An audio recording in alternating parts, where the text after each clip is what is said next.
conditions of the agreement, Mr. Noyes, are my services as draftsman for 12 days for the manufacture of 12 drawings of the estate and gardens, parks and outlying buildings of Mr. Herbert's property. The sites for the 12 drawings to be chosen at my discretion, though advised by Mrs. Herbert. For which, Thomas, I am willing to pay £8 a drawing, to provide full board for Mr. Neville and his servant. And, madam? And to agree to meet Mr. Neville in private and to comply with his requests concerning his pleasure with me.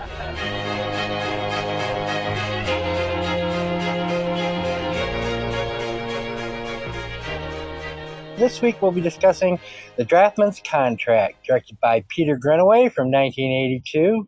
With me on stage today we've got Yazzie Sophie and Sheila Bloom. And we're going to start in one of our favorite locations, which is Kent, in England, where, of course, we saw a Canterbury Tale was set. Also,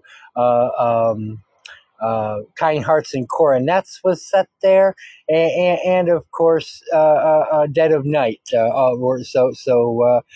Fiona Powell, who's going to be joining us next week, who was raised in Kent, will be proud of us. We've done the complete Kentish quadfecta. But we're going to get started. So this is a Draughtsman's Contract from 1982. The year is 1794, and it's been 4 years since Holland's William of Orange and his wife Mary usurped the throne from God's given king. I'm kidding. I'm not a Catholic. From James II, who the moment he saw them coming and at the head of a Protestant army, decided to skedaddle out of town because, of course, his father Charles, who had stuck around and plot, ended up with his head being cut off, and thought that to quote the later Falstaff, that the better part of valor was discretion. And it is in this shadow that this film begins. And so we're going to start. This was Yazzie. This was your suggestion that we do a Greenaway film. It was my suggestion that we originally do Prospero's books, but we settled on The Draughtsman's Contract because that way we can do kind of a more, we can learn about Greenaway together, because he's not a director that I had as much knowledge of as I do, say, our Lord and Savior Lindsay Anderson. But your opening thoughts on The Draughtsman's Contract? That's one of the hardest. I'm not gonna go through his biography, but the thing that is the matters from, because this one considers his first feature, his debut feature. Before this, he has done very, avant-garde, experimental mockumentary, The Falls. And before that, it was working. I think you can also talk about that part a lot better than me, for the government, and he was making documentaries. So he got that aspect of, documentaries, and how filmmakers, even though it is a documentary movie, how much a filmmaker or the people who are funding this documentary, this movie, this work of art can affect and kind of turn this documentary for their benefits and use it as a propaganda. So what we see here in this film, in my opinion, is so meta, so many layers, just because none of the movies that we talk about here is layered and full of, so they're like doubles with subtext and so many reads to it. This one, more than any other, we can see that second layer. We can see the artist himself in the film. We can see, in my opinion, we can even read the film Literally, we as, can see him because it's his hands doing the drawings. exactly, it's his hand doing it. So we have the You know who that cinema. reminded me of, Yazzie? Argento and the knife in his Oh, films. yes, you know, and I also, well, you know, there's so many. The film, not even it's the beginning. It's like the starting point. You know, somewhere that we see uh so many of the ideas in this film in other Greenaway's movies. But I think his uh postmodernism, his structuralism, his play with language, his, you know, that sophistication with images and uh, theater, and you know, his uh, extreme love for painting, the way that he likes to revive painting through cinema, not like sacrificing cinema for the other arts, you know, because we see like in Caravaggio, that's a movie, that is a motion picture, you know, to tell the story of a painter. But this one, when we look at it, it seems like this is cinema turning into a painting, cinema turning into a play, cinema turning into something else, into a, you know, murder mystery novel.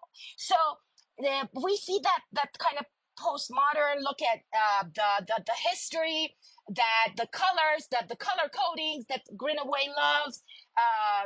What else we see? We see, you know, we have the The style, fact the that he'll visuals. be wearing white when everyone else is wearing black, and Yeah, then we when he saw shows that. up after Yeah.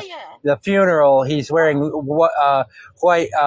Or sorry, he's wearing black, and everyone's wearing white. I'm sorry, and then after the funeral, he shows up in Exactly. white, and So, everyone's in black. you know, the word, his, like in Greenaway's his word, when he talks about this film, he says that this is like you know, when you look at a modern artwork, you say it's a green, white, and black movie, just like you're looking at a Rothko painting, for example, or a Mondrian painting with the colors, description of the colors.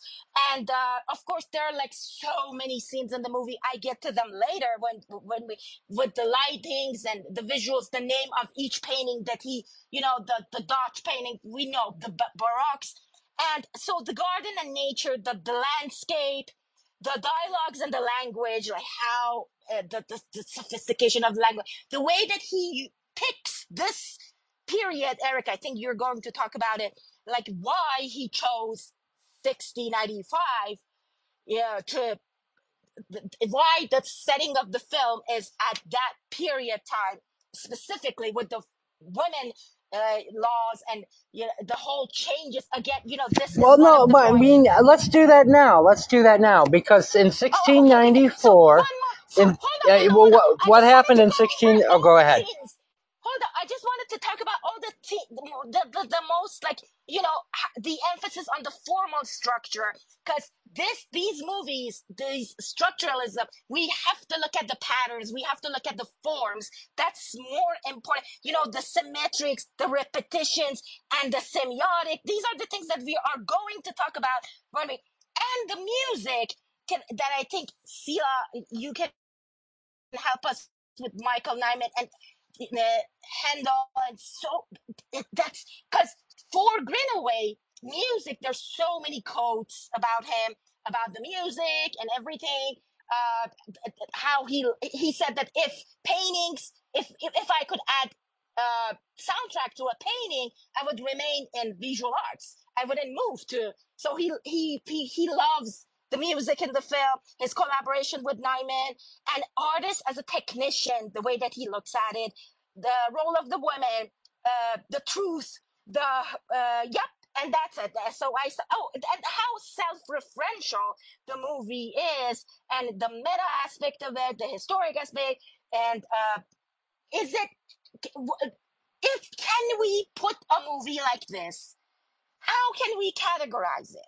Because you know that I like to talk about movies. I think that categorizing it in genre somehow helps us understand it better, especially when we get to the parody aspect, to the satire, to the irony, so we can get a better understanding of the film itself. So can we consider this a murder mystery? Can we consider this a period piece, a drama piece? Is it what is this film? At the end, can we get to somewhere? And the mythology, the use of it, and I rest my case. Thank you. I pass them. Thanks, Yazzie. Yeah, so a very important plot point is that this takes place a year after 1794, which the Parliament and William and Mary decreed that it was actually legal for a widow to inherit her husband's land. And that's very important to the plot of this. But we'll get into all of that when I get into Pedant's Corner.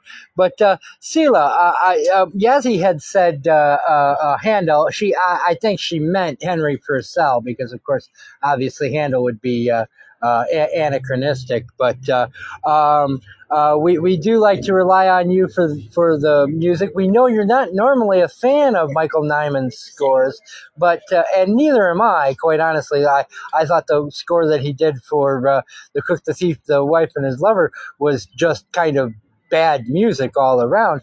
But I actually rather like this one, and rewatching it last week, I've kind of had the main tune stuck in my head ever since. So I actually have to credit Yazzie for having pushed the Grunaway into this, because if you had asked me before if Michael Nyman had ever made a score that was worth a damn, I would have said that. Nah, he kind of ruined even one of my favorite movies, Prospero's Books. But I actually rather like this one. But Sela, we like to start with you with music, and then get into your overall thoughts on the Draftman's Contract.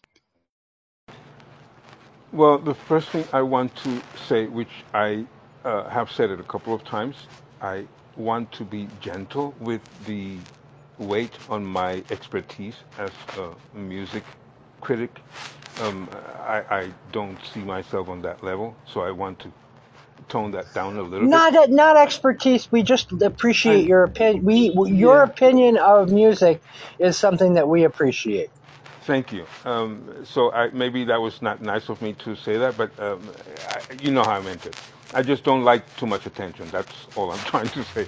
It's fine. It's fine. It's one of your more lovable traits is your humility. So, so I don't remember the soundtrack, the musical, the sound sphere of the Cook, the Thief, and His Wife, and the whatever that thing. I always get confused. So I cannot say to that. But I am 99% sure that he composed the music for the piano with Helen Hunt, I think, where the piano gets drowned because it's too... actually, no. I'm not going to tell the story, but... and to me, and also coming from a period in the late 80s where I had left church, so I was, without really intending to do it, I was extremely hungry for new music. I was diving into John Cage, Stockhausen, Benjamin Britten, Philip Glass. I was going crazy. And one of the things I found was what was called, what was it called? What was that called? It's very soft. It's always New Age music. Now, the piano, the topic is a woman who cannot speak for certain reasons, and she plays the piano. So that, and the tone of the film, for me, goes very well with Michael Nyman. And for me, Michael Nyman, at that point, that was his essence, piano playing in that way, very new agey. This film there are two problems I have with this film. I think the sound sphere, the sound quality is out of control. Sometimes it's too loud. Sometimes it's okay. Several pieces are just too loud for the atmosphere and for the sound quality. And as far as I understand, he used natural instruments. But I believe to hear a lot of artificial electronic stuff imitating natural instruments. I would not say too much against the music, although I think some parts are really over the top, unnecessary. I am not a fan of this soundtrack. Some pieces, especially at the beginning, but there, especially with this film, I think this film is filled with so many details about politics, about sexuality, about power, about gender, that you don't need. And when we're going so deep into the art of drawing, then you don't need to overdo that with music. But generally speaking, I would not say too much, except that it was not it's not my favorite composition set from Nyman. I think he can do better than that. Although I'm not a big fan of his composition style. I think it's a little bit too, it doesn't have sharpness. A point that I wanted to make, because that hit me very hard in a positive way, and I think that is very evident in other films, or at least the films I've seen from him. I don't know if you know this. Based on what you just said, I have the impression you don't know the fact that Greenaway was a painter before he became a cinema person. And you see that. You see him analyzing the philosophy of being a painter. You see him analyzing the psychology of being a painter. And the film itself is an essay on how to paint. That's the way I see it. I mean, in terms of Caravaggio, to compare to Caravaggio, for me, it's a very different level. But in here, I think he's really doing an essay, not on the painting of a man, but on what it means to paint. When the daughter is in one of her rants, she speaks about the intelligence of a painter, the philosophy of a painter, the role of a painter. Everything for me is the essence that is driving Greenaway with this film.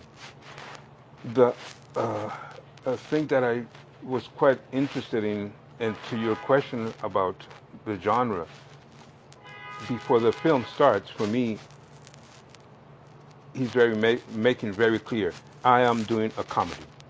I mean, the things they come up with at the very beginning, and they go through with this use of language and this wit and sarcasm. But the tone of comedy for me is set from the beginning very strongly. The mystery is present, but I find it very subdued because it just starts to edify itself very, very slowly towards maybe the third section. So your microphone is rubbing up against something, and I'm having trouble hearing you. I'm sorry. Yeah, that's rubbing against my chest. Where was I? You were talking about the mystery unfolding very slowly. Yes. And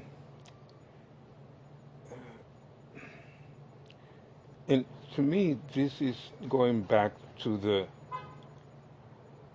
existential. I don't want to overuse that word, but that's the thing that comes to mind.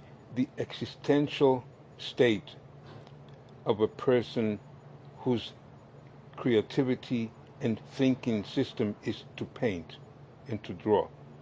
The way this latter begins to take importance And because of insinuations, you realize, wait a minute, yes, that is not supposed to be.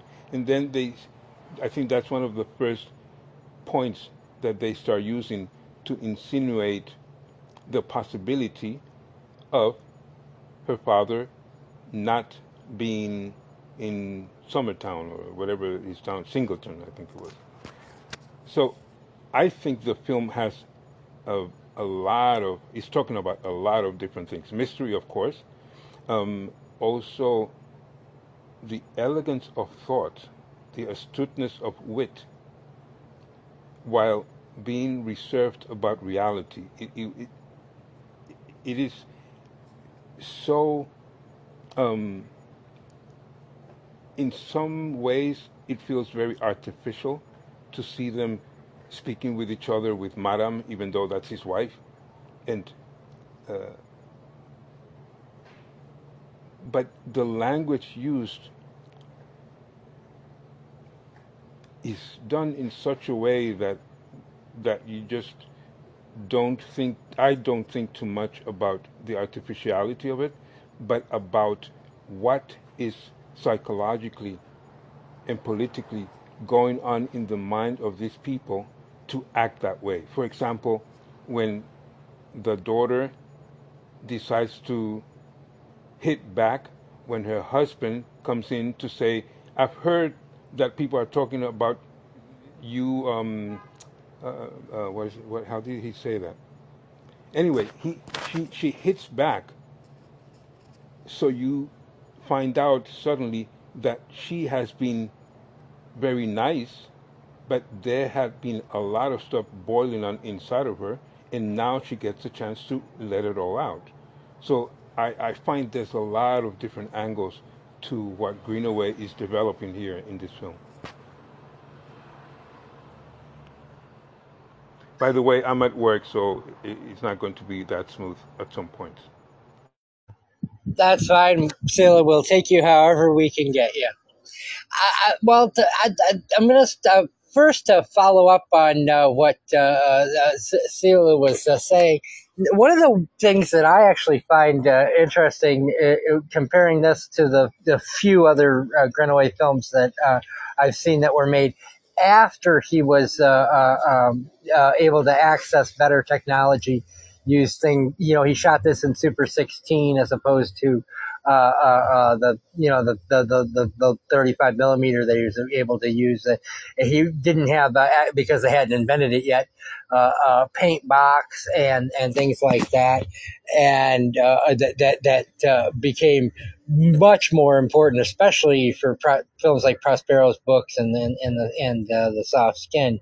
But the ability to kind of paint over his own film actually makes his films become increasingly more and more obscure. And so as obscure and kind of somewhat confused and layered as he says that this film is, it's actually really his most accessible film. If you just were to look at it as a straightforward story, because he is a filmmaker who has time and time again said he's one of these people who said that narrative should not be the point of filmmaking, that film should be a primarily visual art. And yet narratively, if you look at this as a straightforward story where you have an artist who is visiting an estate in Kent and is offered to draw the estate to while the master of the estate is away for 2 weeks, but does not want the job because he's got other jobs to do, and so he sets a ridiculous price that includes being able to have intercourse regularly with the lady of the house, but she still agrees, which makes him suspicious, but he continues and draws the house for 2 weeks, and mysteriously things like the owner of the estate's boots show up. A ladder shows up under a window, and you have all these other clues. I believe an undershirt shows up at one point, and then finally the body of the estate owner shows up, and the clues that he has drawn, because he has to draw what he sees, will implicate someone, and when he returns, it turns out to be him, and that's a nice straightforward story. But and when you have the twists, such as the daughter deciding that she is going to have her own contract with the draftsman that allows her access to him the same way that he has access to her mother. Well, that turns out to be explained in the ending too. And I am actually going to leave this kind of spoiler free for our listeners, either on Facebook or through the podcast, because I think the ending of this deserves to be somewhat new. But I can take us up to that ending and say that it is the clues are all there. However, this isn't your typical Miss Marple or Sherlock Holmes gets everyone in a room and just explains everything to you ending. This is an ending where Greenaway, as an artist, has enough respect for the intelligence of his audience to leave things hanging a bit and to allow us to make our own connections. And that is one of the things that I really respect about this film. Now, Sela mentioned, and Yazzie, go ahead. Question. So are you going to explain the history of the time, 1694, the end of 17th century? Well, because you mentioned anachronism. I wanted to say, did you see, not like with the amount of, and the like obvious as Caravaggio, but because something, I was looking for it because I thought every tool presented for the Neville, for the draftsman, are so ahead of its time. So when the first time that I was watching this movie, I was keep asking questions that does such a thing existed back then? That's such a thing. And something funny happened, and my dad, he said, you're ignoring the most obvious tool that is right there, and it's anachronism. And I said, which one? And he said, pencil. There was no pencil until like at the end of 18th century, until like 1795, 1796. So when you're talking about the history, can you tell us what did you find? What else did you find? Because I couldn't find anything else. Well, there were supposed to be a lot more anachronisms, and this was actually originally a 3-hour long film, and was cut down. And so, and at one point, a cordless phone actually shows up that got cut out. But as far as the so-called pencil, that's not a pencil, that's a charcoal blocker that he's carrying. And charcoal blockers actually set in wood like that go back to the 11th century. So that's not an anachronism. But so it's not a pencil. Look it looks like a pencil, but it's just a charcoal blocker. It's just a piece of wood. Well, it's two pieces of wood, and it's tied together with twine with charcoal in between, and the wood is simply there to keep you from getting the charcoal on your fingers.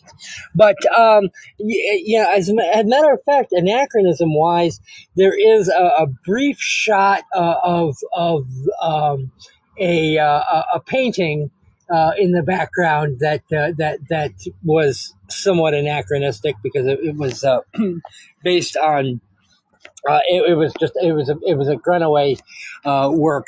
But other than that, for instance, the living statue, that was something that was a part of wealthy households in the time of William and Mary.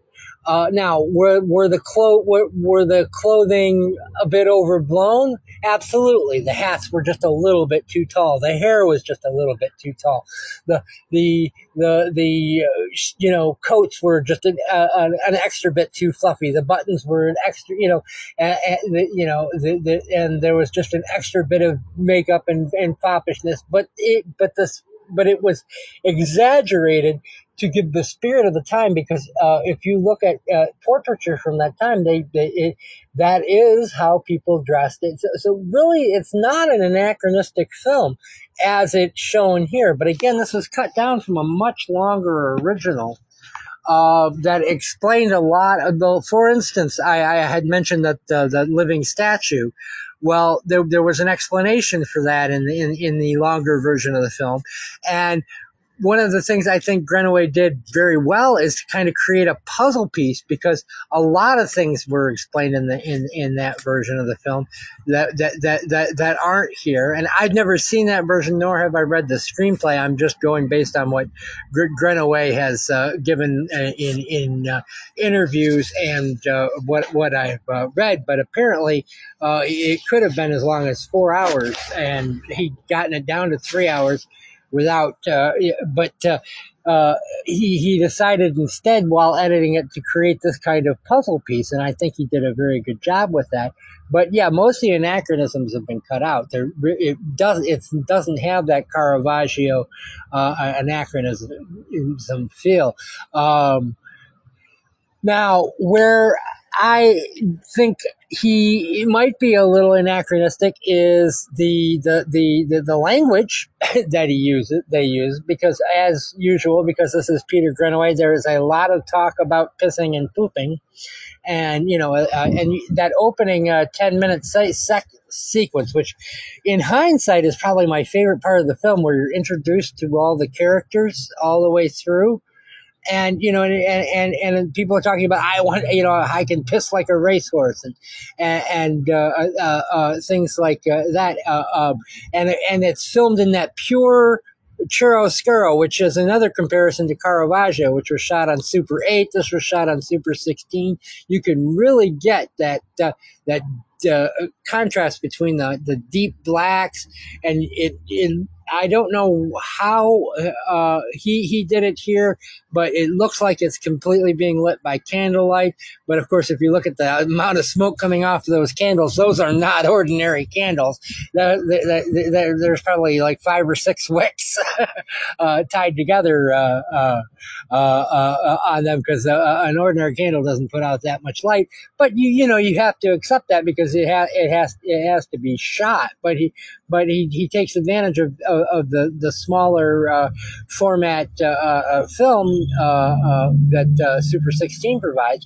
But that also provides one of the flaws of the film, because, of course, when they blew it up to 35, you have the problem that Scylla had talked about, which is that you don't get a very consistent soundtrack, because when they laid the soundtrack down in stereo off the 35 millimeter master, and restored the original to the from the 16 millimeter on video, you do have a contrast between the black and the between the sound and off and on. Give me just a second.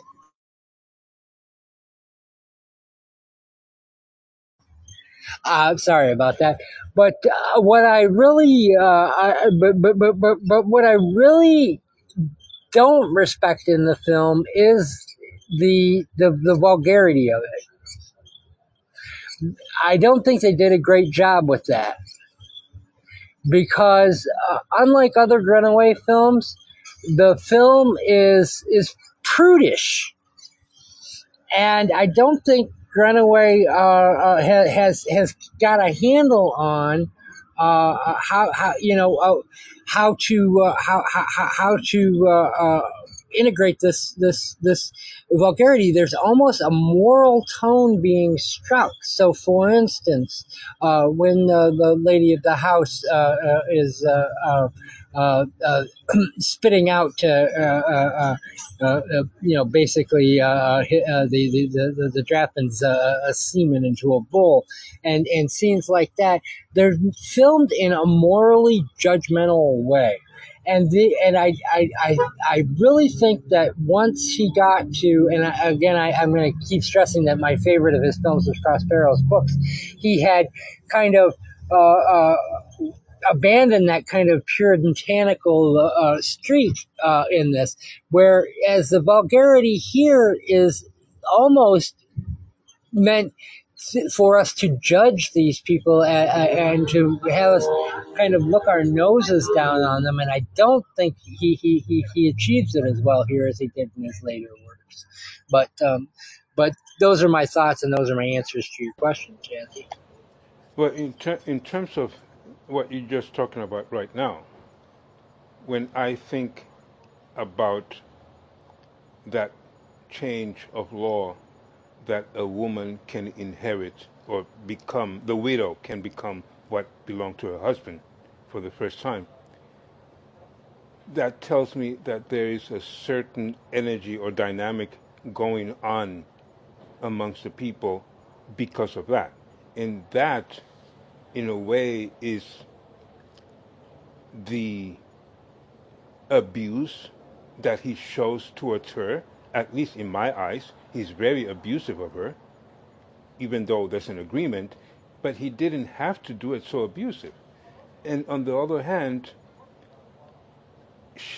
number one, she wants him back, and she's beginning to get jealous over her daughter.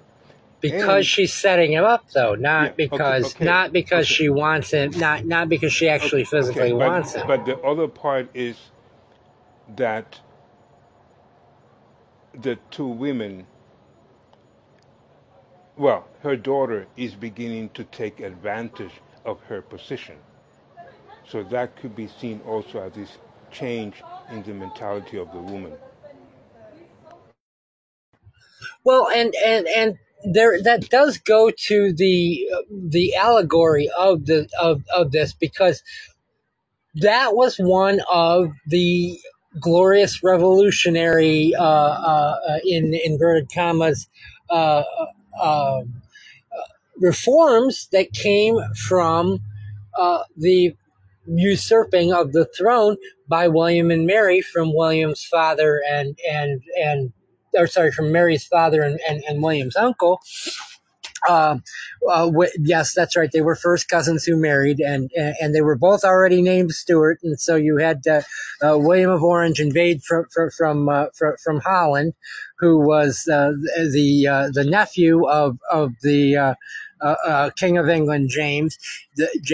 But because James was Catholic, and was going to raise his child Catholic, he had a son born. There was a rumor had been started that his son wasn't his natural son, and that had been snuck in a bedpan, and the royalty of England made that the pretext, the aristocracy, and invited William to come in with who was his son-in-law / nephew, and basically invade England, and he did in a bloodless way. But in order to take the crown completely, he had to agree to so many reforms, because as a usurper, as someone who didn't have a right through hereditary to the throne, that he had to gain the support of not only Parliament but the aristocracy. And so that law that we're talking about was one of the things that William had to do to gain power. And that, I think, is part of the allegory of this film, which is, of course, that dynamic between the Protestantization of post Stuart or late Stuart and post Jacobin England, and the anti-Catholic furor that's going on. So, for instance, the German is teaching the young daughter, who is not an orphan. Her mother is simply Catholic, but they keep calling her an orphan, and it's just because her mother's Catholic. But her mother is alive and well, but they've taken her away so she can't be raised Catholic. And these, I think, are the things that are being hit upon. And it's what I think, to follow up on what Scylla was saying, is done rather well here, is how it integrates these parts into that murder mystery, but how subtly this murder mystery starts to reveal itself, because I was actually getting caught up in just kind of the politics and the life, leisurely estate life. When the boots pop up, when you see the ladder, and I was wondering what the hell that because I didn't realize that was something that they had in William and Mary's time period. But what the hell that the living statue was all about, why he was always naked, and I was like, is that going to be the guy? Is that the killer, or is it, or what have you? Because and it makes for, I think, a great MacGuffin.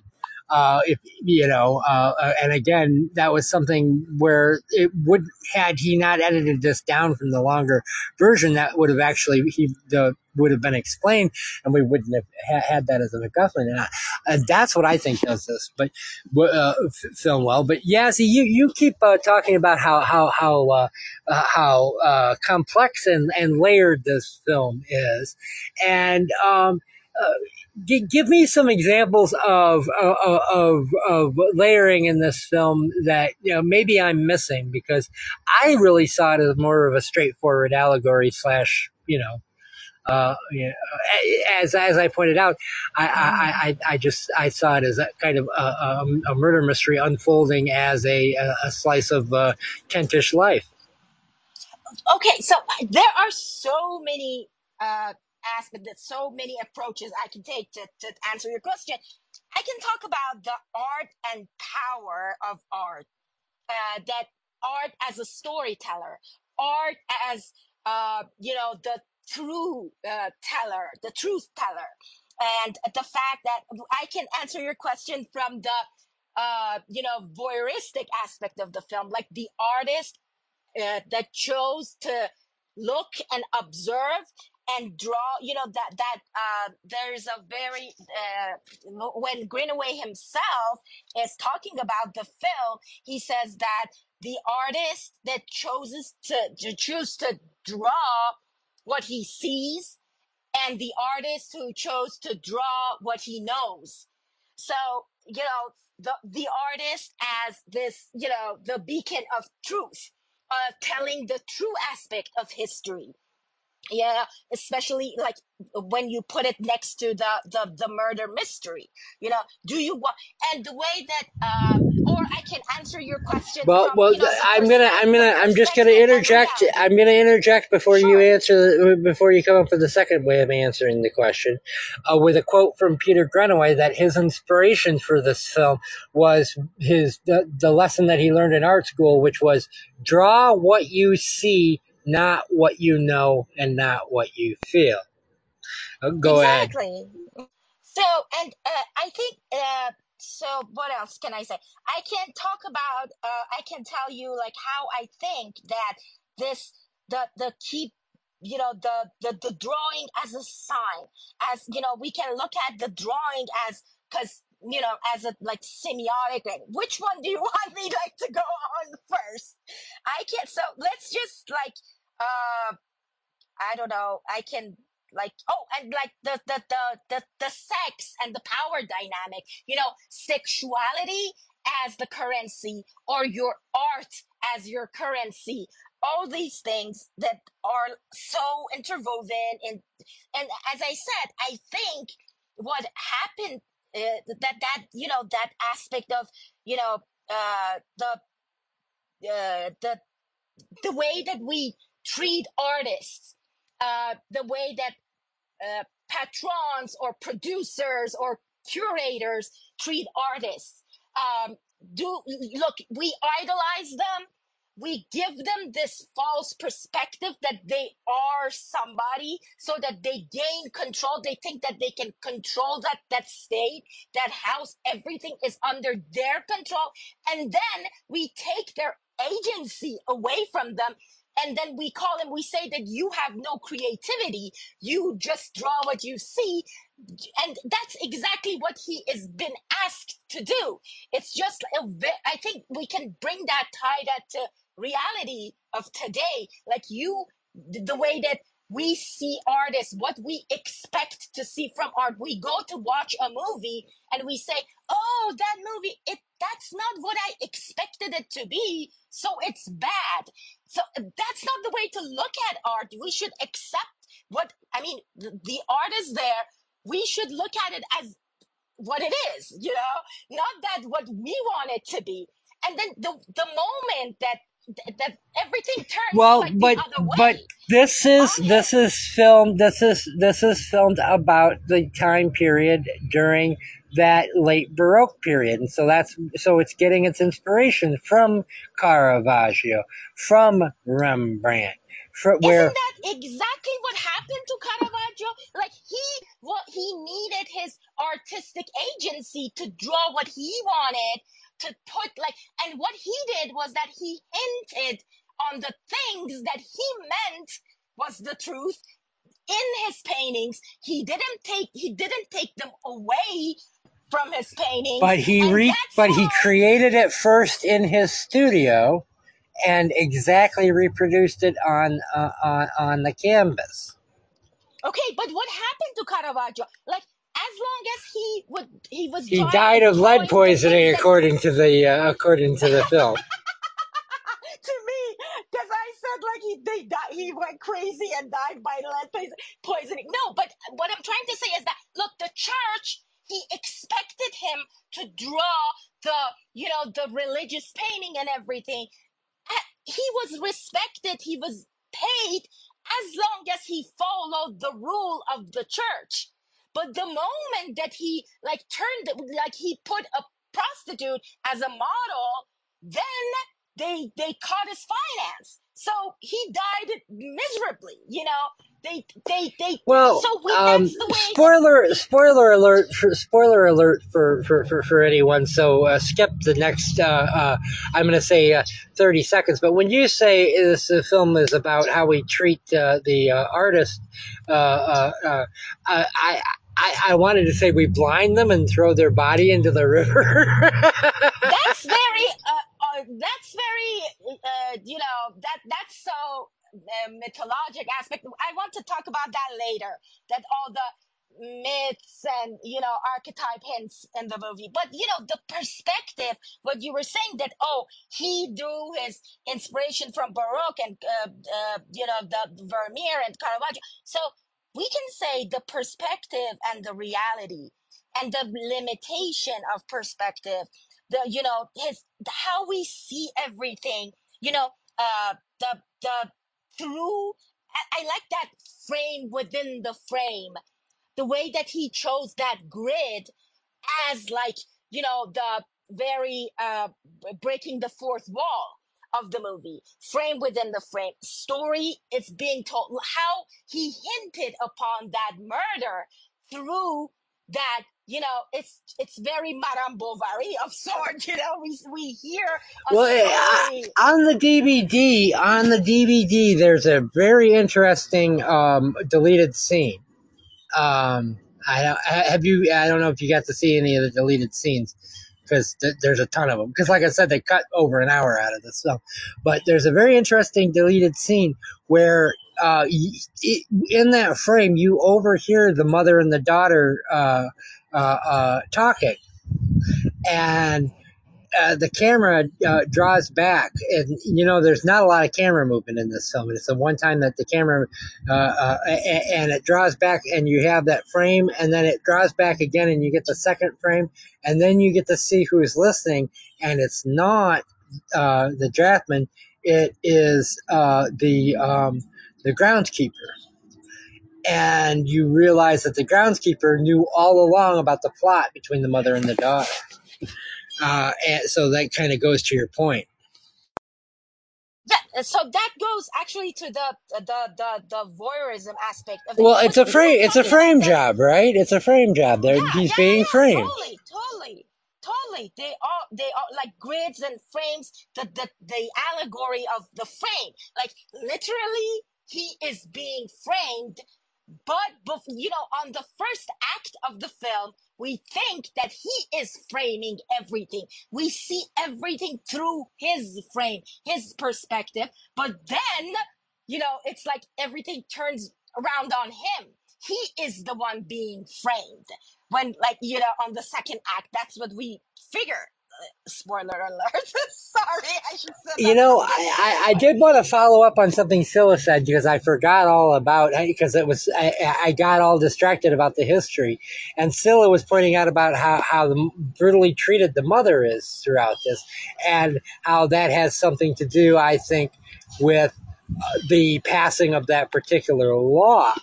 That allowed women to inherit, because one of the inspirations for this story was an old wives' tale that women were killing their husbands after that law was passed in order to inherit their property, and there was a period. But in the very late Stuart, under Queen Anne, and in the early Georgian period, so in the very, very early 1800s, where they had actually considered repealing this because they were blaming almost any unexpected death of a man where a woman had inherited property on the woman who inherited, which kind of reminded me of a certain ex-president of the United States in a debate saying he saw on television that immigrants were eating cats and dogs in Springfield. And that's all I got to say about that. Yeah, and what that reminded me of is the playwright that was actually writing at that time, like at the end of 17th century, William Congreve. So Congreve wrote this play, The Way of the World, and it's about women gaining back their agency, women trying to, get involved more and more into society. So I really love the way that the dialogue and the language of this film, despite that you said you didn't like it because you thought that it does not have that weight that the way that he kind of elevate his parody and his like a film we discussed recently, The Gentleman, has a lot of vulgarity in it. And there's a poetry, poetry to it. It's like he's just hinting. He's working on their Hays Code. That's what it is. This is like a 12-year-old who's learned 5 or 6 new vulgar words for caca and can't stop using it. It's completely different because there's just a puritanical streak to all of it, But quite honestly, it's still a great film. Actually, that and some of the sound recording issues are my really only faults with it. I think it's a wonderful puzzle piece movie. But the period specific language and the wit and the irony and and it's also formal. I love the dialogues, and I think what we should also talk about the performances.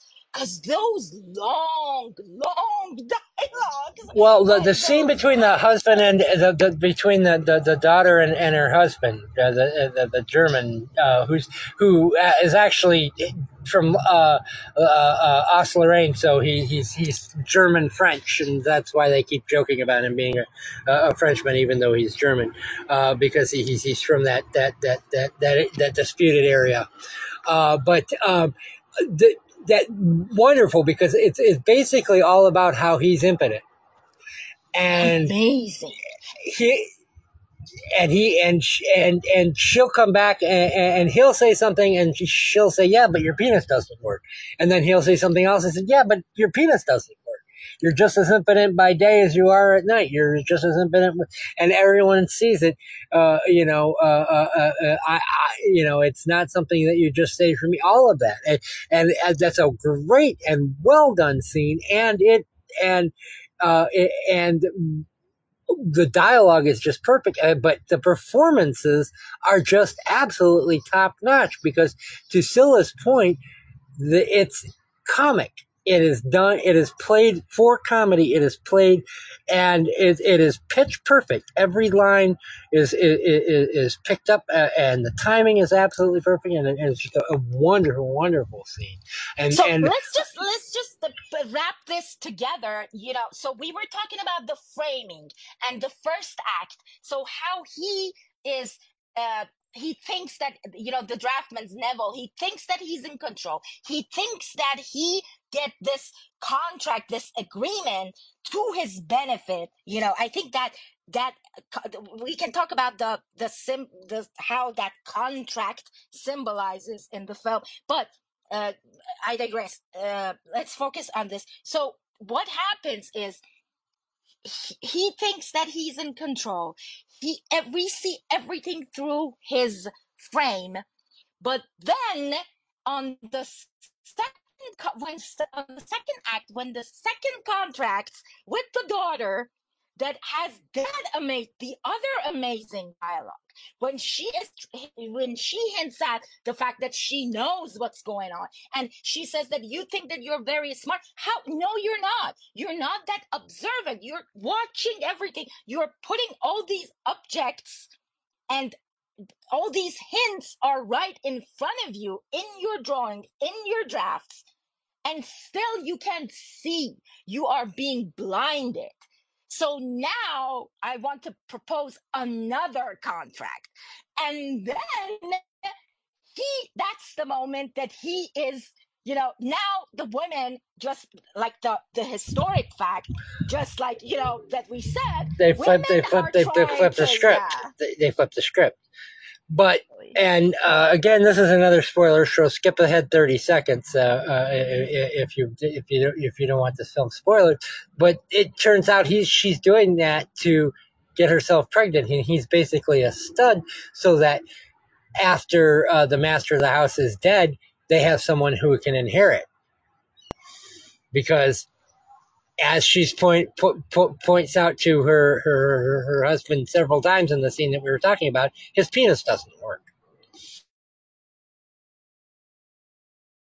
Yeah, totally. And then based on that law, if they want to have that, to keep that house, and I also love the way that he kind of that not history interwoven with that murder mystery in the script, and the mythology aspect of it, and women getting back their agency, the manipulation that happens, that are you observant enough, who the way that you look, what do you want to see, it's because it's right in front of us, and we as the audience also watch everything. Those drawings are presented exactly the way he draw them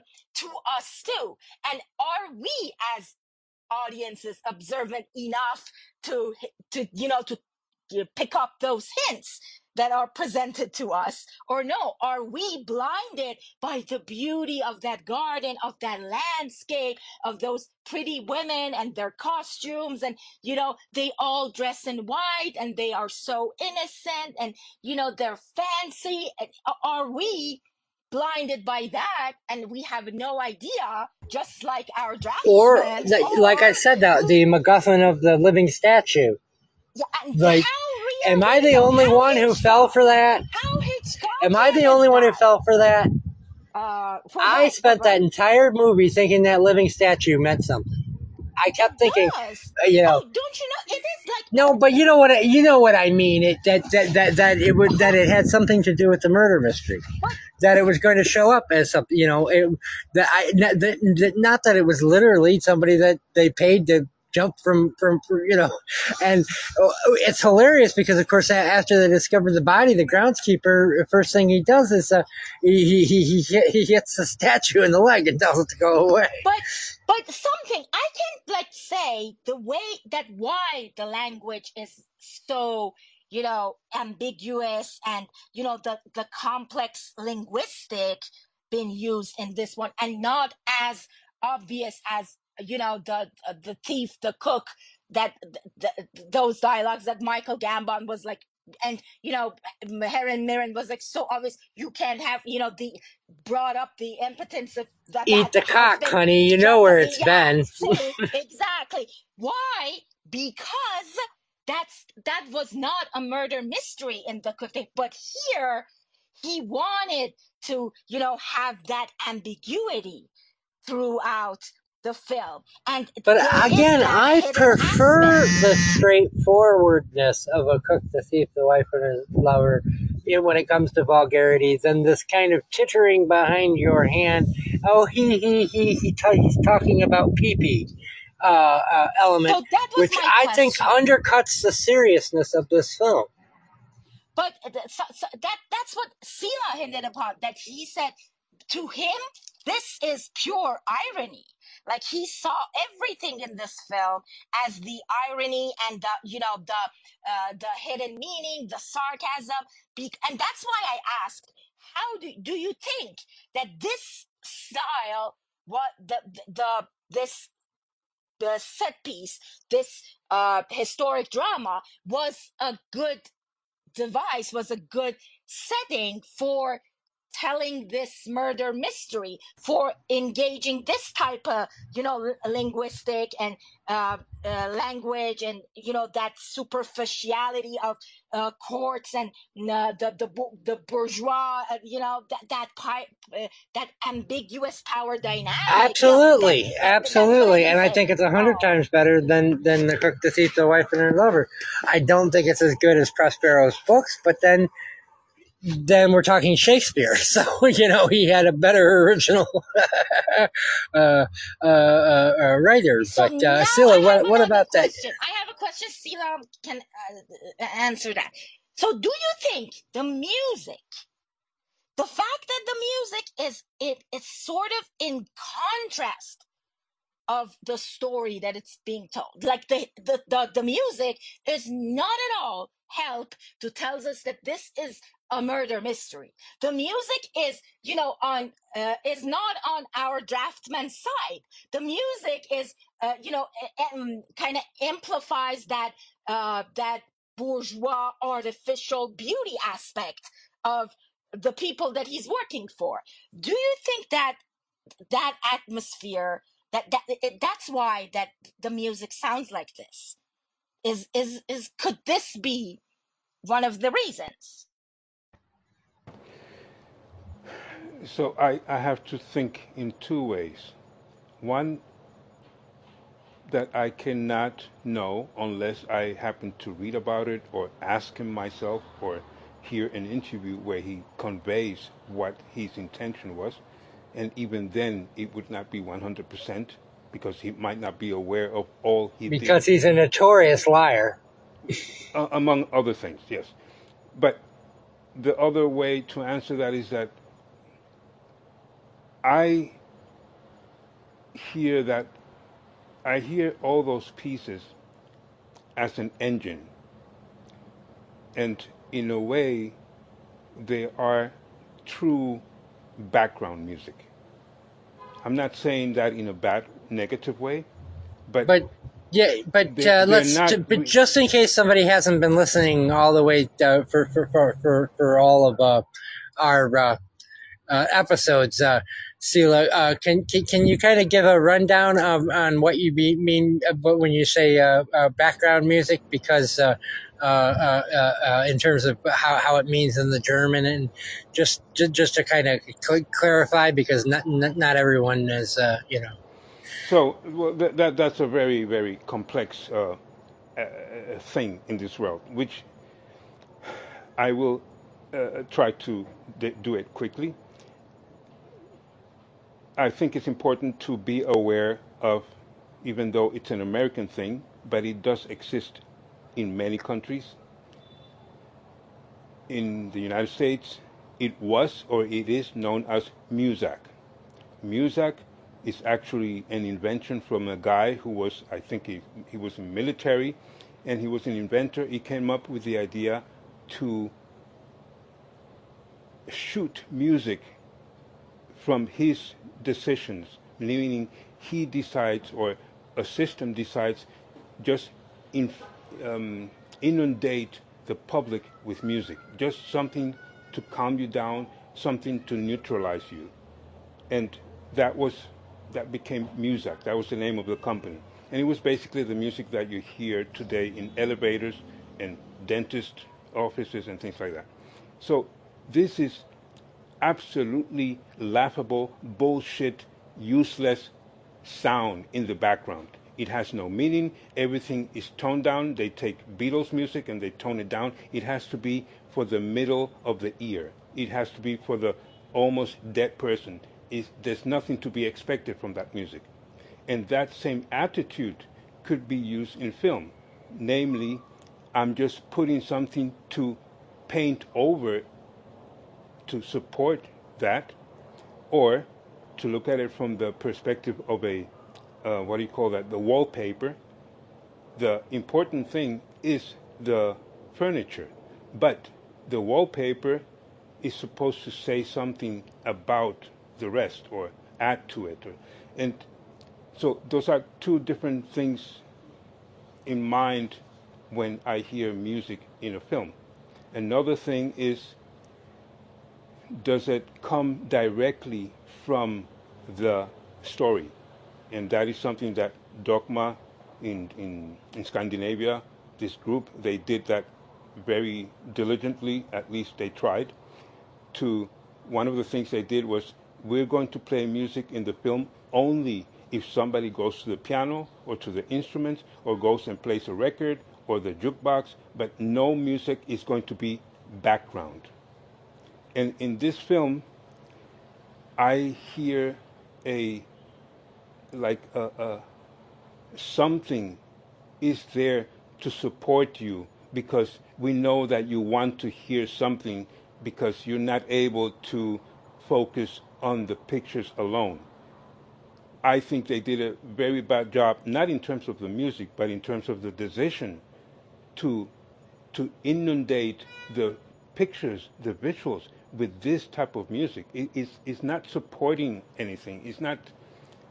But for some mentalities, it might be good because it gives you a mood, or it puts you into a mode in order to entertain you while you're looking at something that you cannot understand.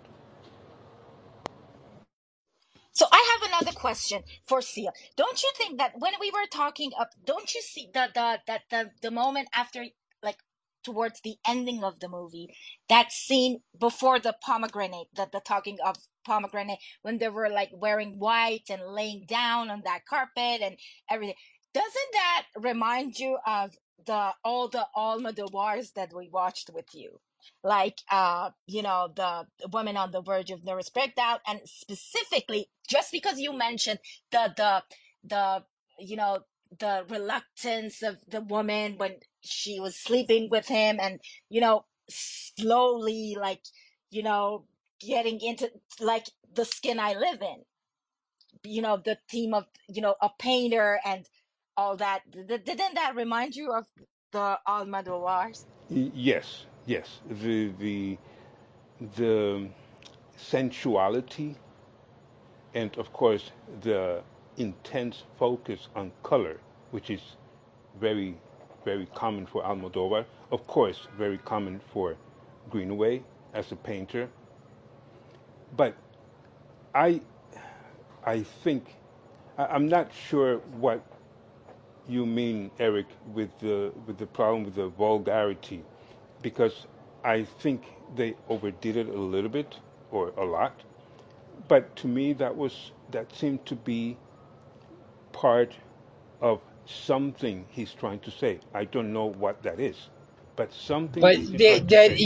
you And saw it as being humorous and and ironically used, whereas well, I didn't. Whereas I didn't. Yes, that I agree. no, I agree. no, those are two parallel things. They coexist. One does not trump the other. I think from the even before the film starts, you get punched into your face. This is a comedy, even though you see that is a very particular type of theater. So you know it's not just comedy, it's drama, but the comedy is there. But they bring certain things, eroticism or pornography, I don't know what you want to call that. It's all going on at the same time. I, I just think they're going on at the same time. The thing with the pomegranate, in terms of the idea as to what the lady Herbert intends or the type of person she is, and the references she's making as an educated person of those times, what she's saying about what the pomegranate means and the function of it, and the way she breaks it and squeezes it, that is very, very well done. That's another one of the best, better scenes in the film. That is so good. I mean, Okay. she becomes the one with the complete power. The This master painter becomes manipulator. a Yeah. nobody. Yes, yes. He becomes a nobody. And before I forget, I read or I heard somewhere that the idea of this pleasure is actually him suggesting that as a joke, and that he's surprised that she agrees with it. But he intended it as a joke. Well, yeah, he was setting a price so high that no one would take it. Yeah, but that Yes. changes the whole dynamic as to, is she suffering or is she having fun? It's a very She weird dynamic, needs him. especially She coming from needs her. him for the plot, for her plan So to inherit the. okay, Yeah. so Okay. okay, all right. But another thing before I forget, let's not forget that in the 1700s,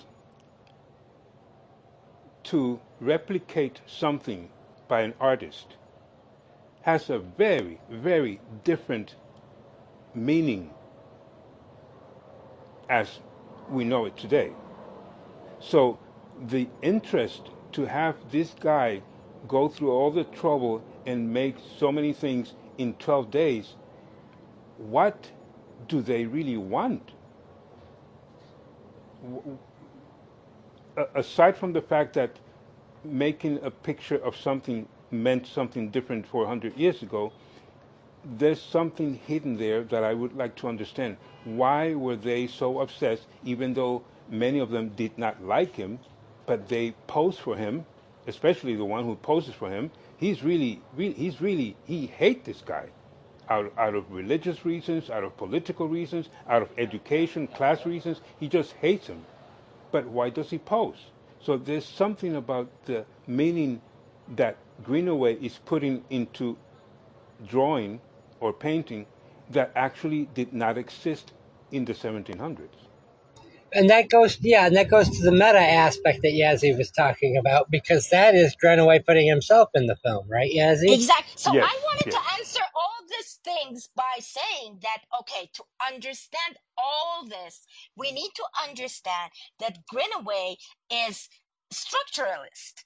These are all the things that goes under the style of, I don't even know if I can call it like the artistic movement of structuralism, in cinema, for instance, and the way that, or I can say the way that Greenaway kind of imply structuralism into the language of cinema. So, well, to put it more plainly, he's obsessed with numbers and numerology and lists.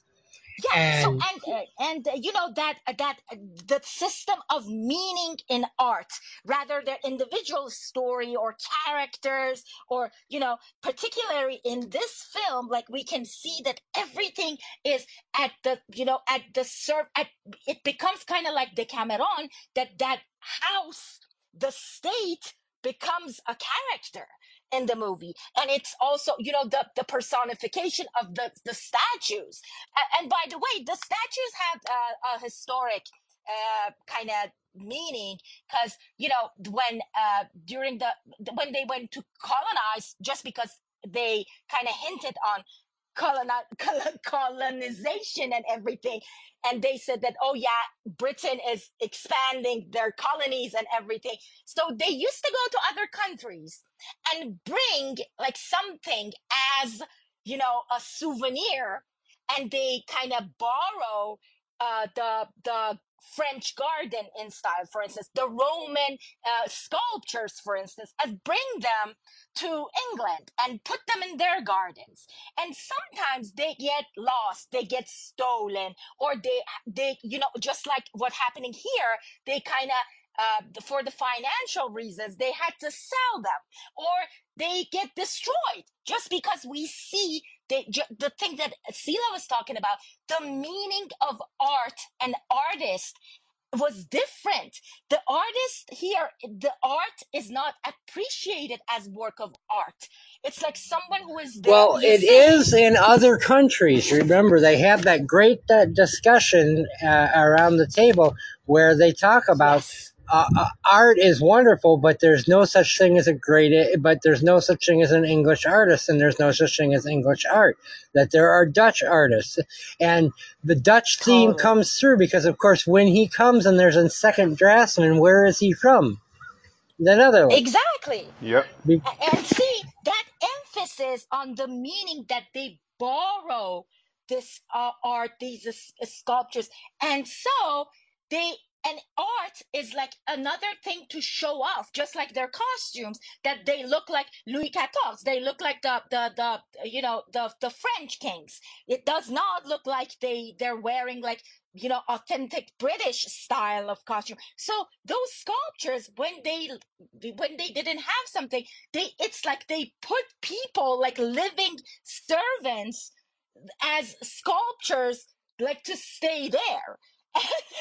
Because at the beginning I thought that it's like a surreal, another meta part of this film, and this is the sculptures, as just like the Man for All Seasons, like the gargoyles, that they are upon, and they are the sculptures that throughout history they looking down at us. But then I saw the sculptures are walking around and everyone are noticing them. The kids were noticing them, so I figured that it was something. That's why. And yeah, here's where I think Greenaway does a great job, is because he's got it in the background so much that it's jarring when you see someone interacting with it. Yes.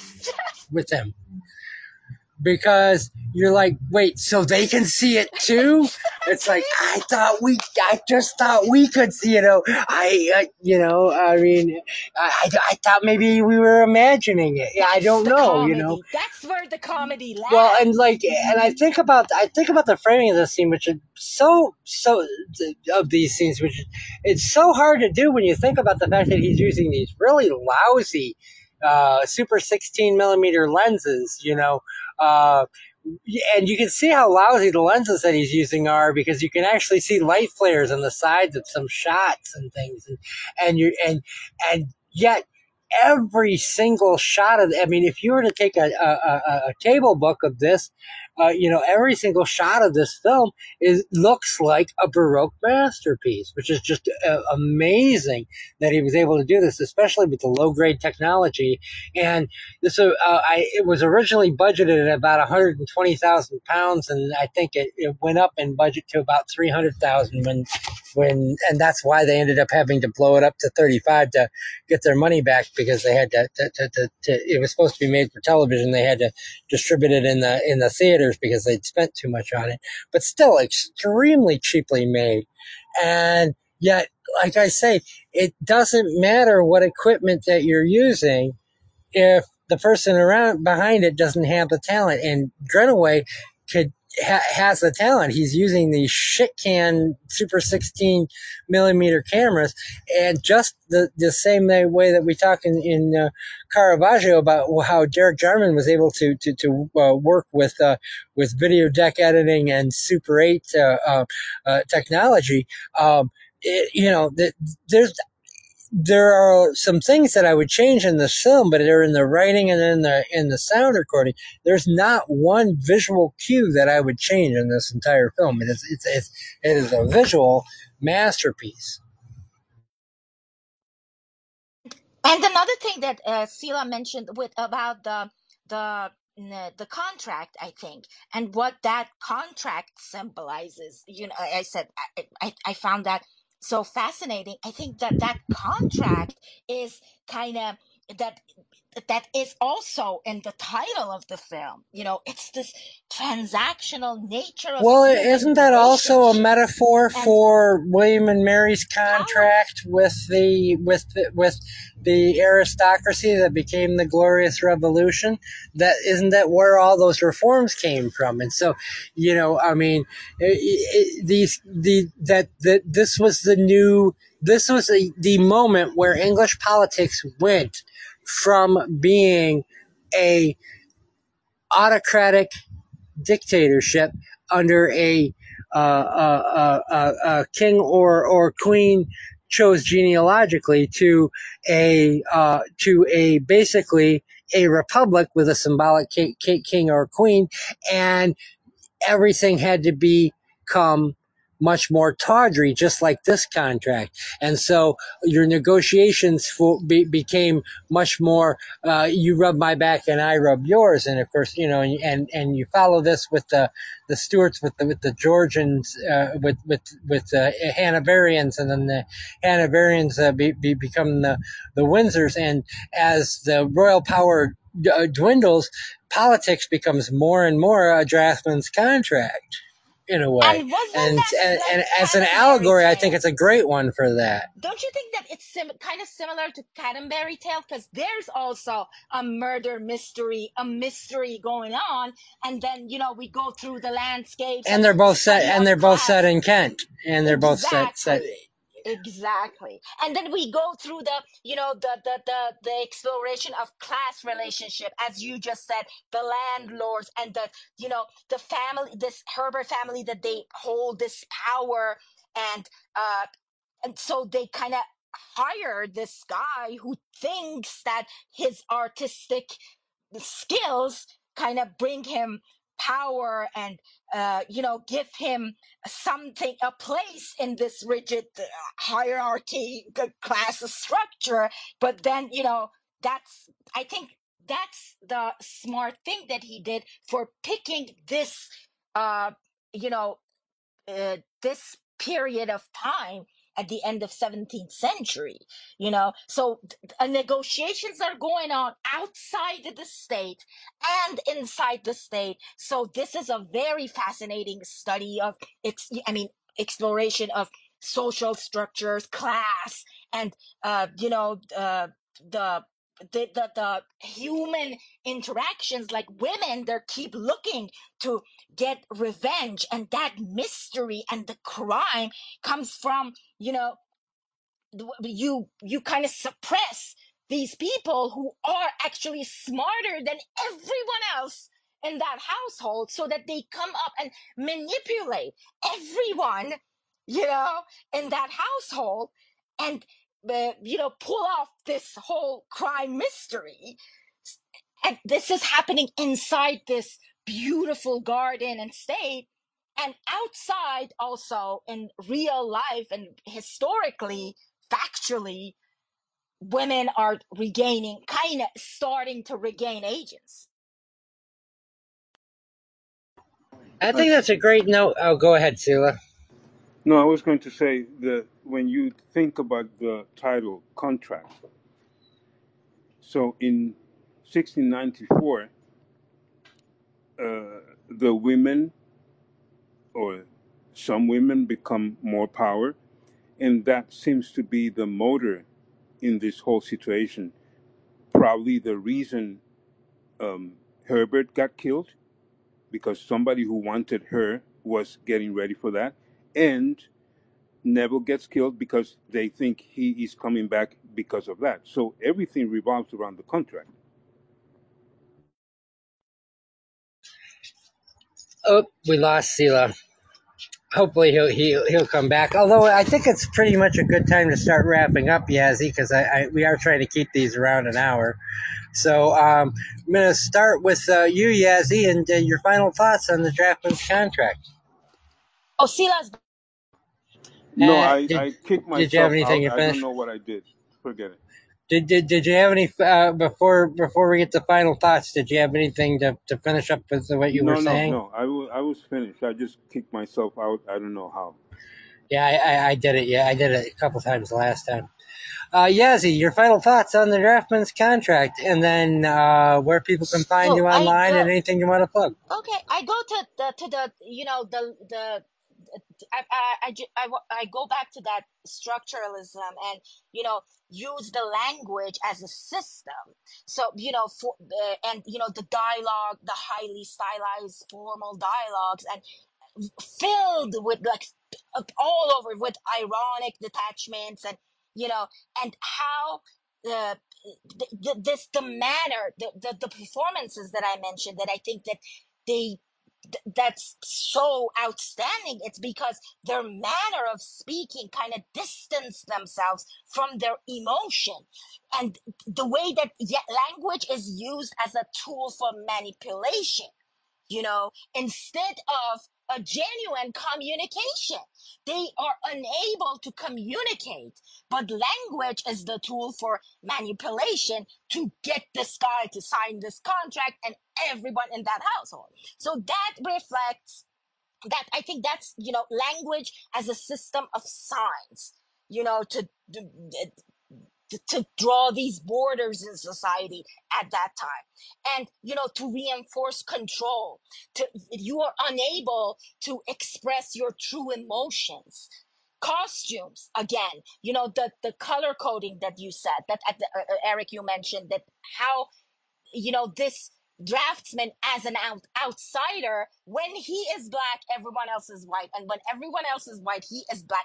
And then that transition that he first started, the different parts of his costumes started to change color with, and the transition between those landscape and the framing of his drafts and drawings that we see. So the role of these drawings as signs, again, the system within the narrative, I think it's that hidden clues, the hidden meanings that are right in front of us, that in structuralism, that's in semiotic, that every object, every construction that we see, every, the house, the garden, there are different interpretation to analyze.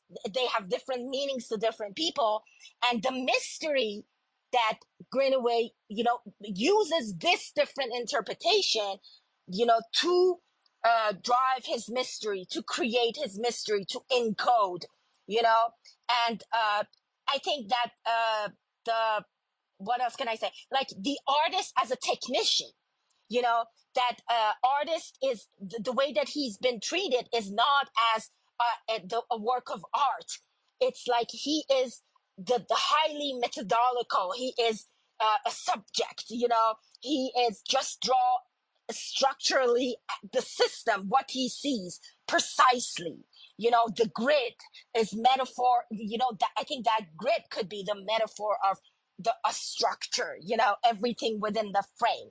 And, the fragmentation of truth that I said, I think like, the voyeurism that we can see, the voyeurism through, we as the audience, and, what else? Like, we as the audience, we see things with this draftsman, and we see him in his vulnerable, kind of intimate moments. We see the same dialogues with him, and those sculptures, those statues, those, the kind of, it's like that state, that house has soul, has eyes, the art that has been destroyed at the end. It's like, the house that they're trying so hard to hold on to. It's because that house, if these walls could talk, that house narrates a story, has power, has identity. That's the other thing that I really like, that the state as a class power, if they lose this house, these women need That's always been a favorite of yours. Is a setting as character. That's one of Yazzy's biggest turn-ons, I think. Yes, that and like a story with, exactly. See, that happens here, and then that contracts and the myth of free will. I think that Oedipal that you mentioned, the blinding, Oedipal was blinded to all the signs. And Oedipal was also, an kind of orphan that they needed to inherit that power. But he goes through all this journey, but he was blinded, but by all the signs that was presented to him. So, contract and the myth of free will. He thinks that, the Neville, he thinks that he is in control, that he has power, but on the other hand, he is like Oedipal. He is blinded. He is, a tool. He is being manipulated. And the other meaning of the contract that I could say. So, and I know, I'm pretty sure that I had something to say about the myth, like, so the modern mythology, just like Star Wars. Yeah. God damn it! We were so close. So the sexual. I almost made it. The sexualized gaze. I think the voyeurism that I mentioned, like, the sexual voyeurism, also a crucial component of the film, like the way that because the act of looking, just the scene that you mentioned, that the objectification of the body, and the sexual encounter between people, like the dynamic of control rooted in sexual encounters of people, is, even pleasure, sexual pleasure is an object, is structuralized. And they exactly, I own you, that aspect of owning people by contract, to have sexual encounter with them. So that is also the other thing. And the male gaze that that he gets so many, but that's why, like, there is the other read of the whole thing, that this movie was so polarized and hated by so many critics, because so many, they saw this aspect of the film as, the male gaze, and how throughout Greenaway's career has been always criticized by using this. But to me, I think he's challenging the gaze to kind of depict this power struggle, to show, to use audiences as the voyeurs, to engage the audience in the story, to tell us that we have no difference. If you think that you are part of that, if you think that I am using this to manipulate you, you are watching it, so you are also involved. Just like here, do you see the signs? did you pick up on the hints, or no, you also been blinded? So, and all that, and I'm pretty sure that I had something. I wanted to say something about the Persephone, and uh, because it was mentioned in the film, and the relationship between mother and daughter, and Persephone and Hades, and uh, how, and all that. But yeah, you can go read about those. So yep, that's it. Excellent, excellent.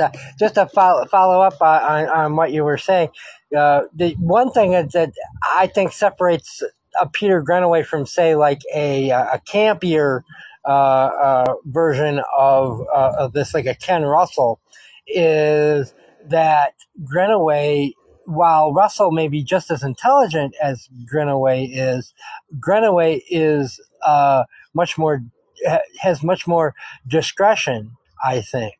And I think that that's what elevates this above normal kind of rompy camp, like Listomania or something like that, and into a much more ironic version of high comedy. Scylla, your final thoughts on the Draftman's Contract? Well, I have I have to take care of my customers, but three things I wanted to say. We didn't speak much about two things which I found very, very good: the dialogues or the screenplay.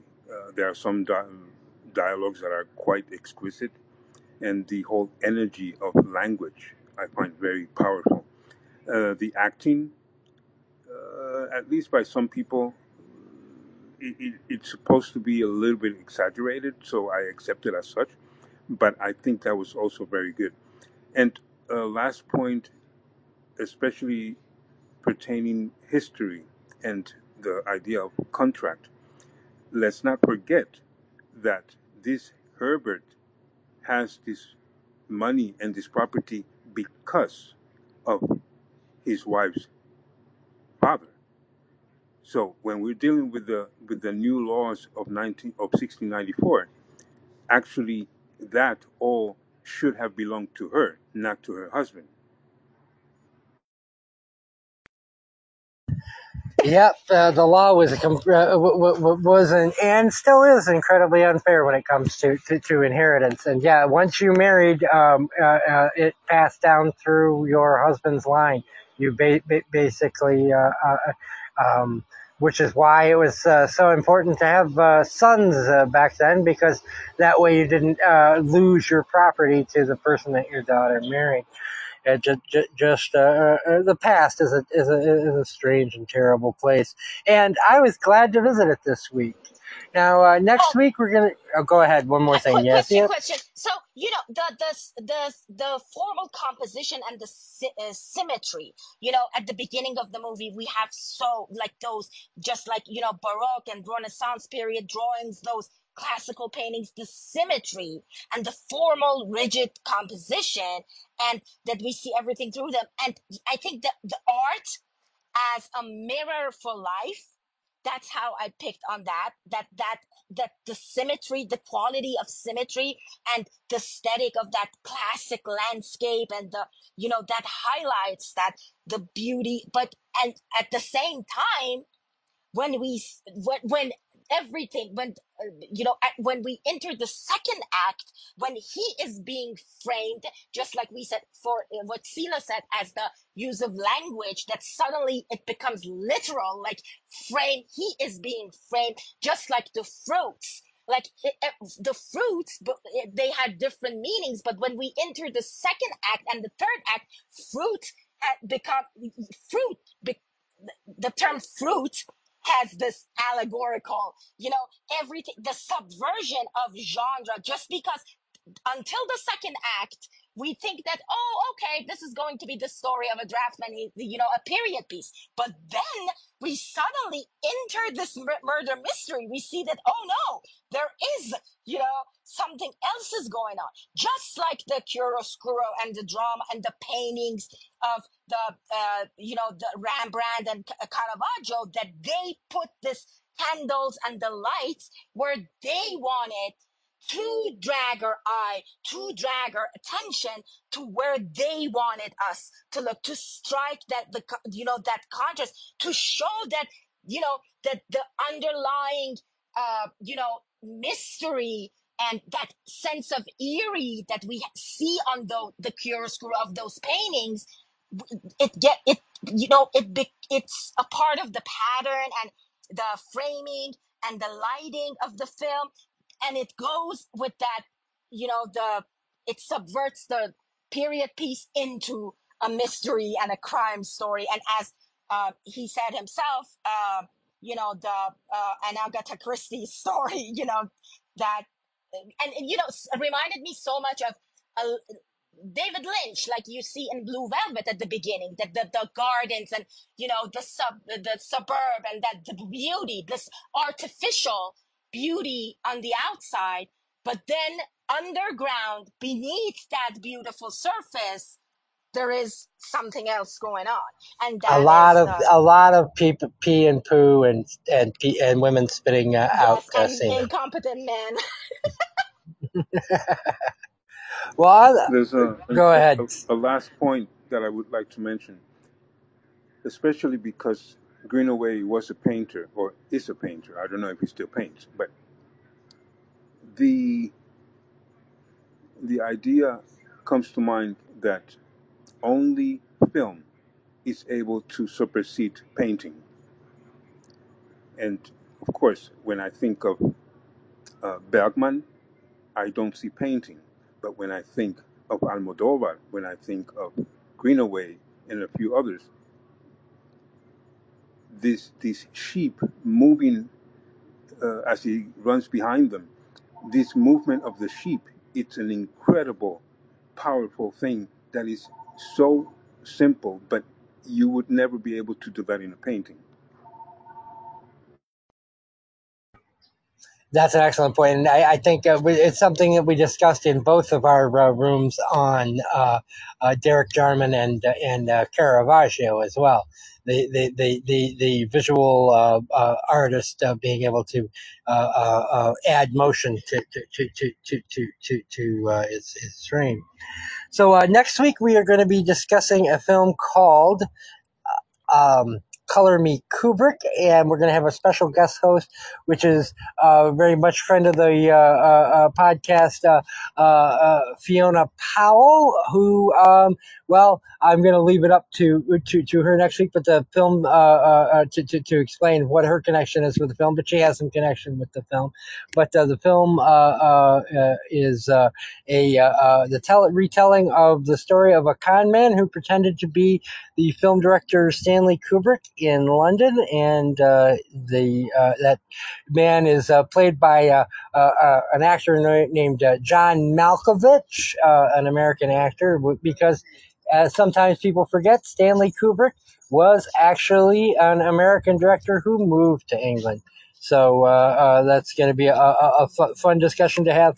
Plus, we always love having Fiona Powell aboard for her feistiness and her deep cinematic knowledge. So again, next week, Color Me Kubrick. If anyone has any trouble finding the film free to watch, I have a copy of it, and I will upload it to Drive and just back channel me, and I'll let you watch it. But it's a very fun film, and it's also going to be able to give us the ability to discuss the career of Stanley Kubrick a little bit, who obviously coincides so much with British cinema. So definitely join us next week.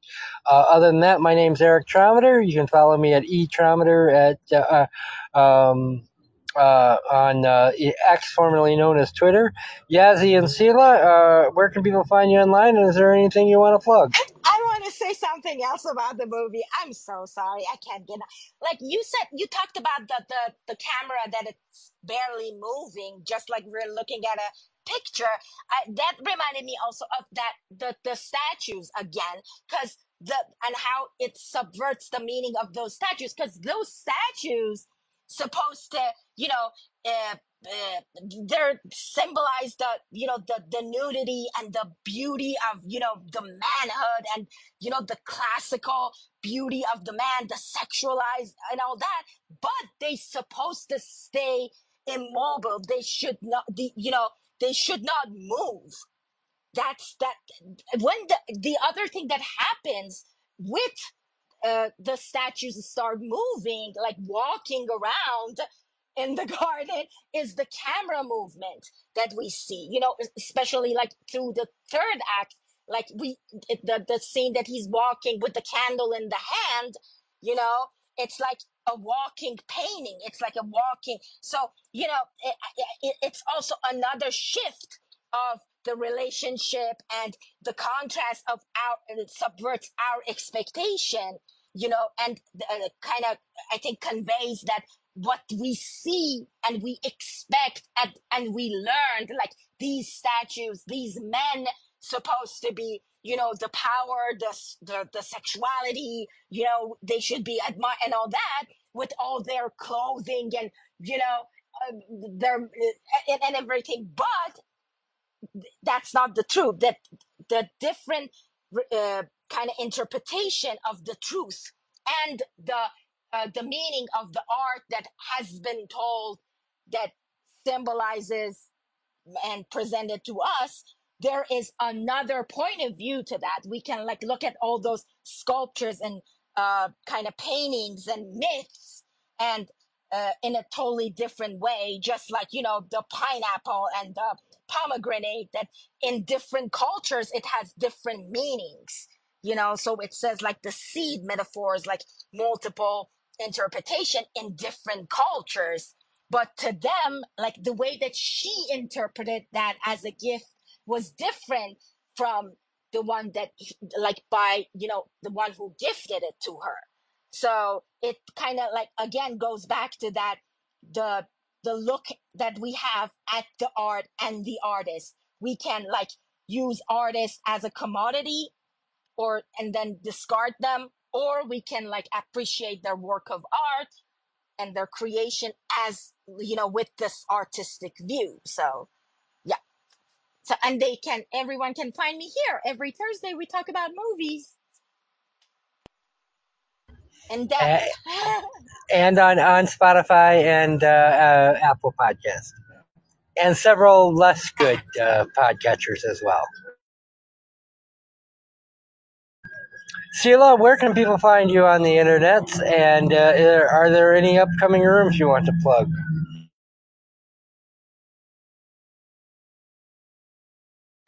Sheila's with a customer, but he is Sheila Bloom at Life is his website, and you'll see his photography there, as well as his takes on music and film.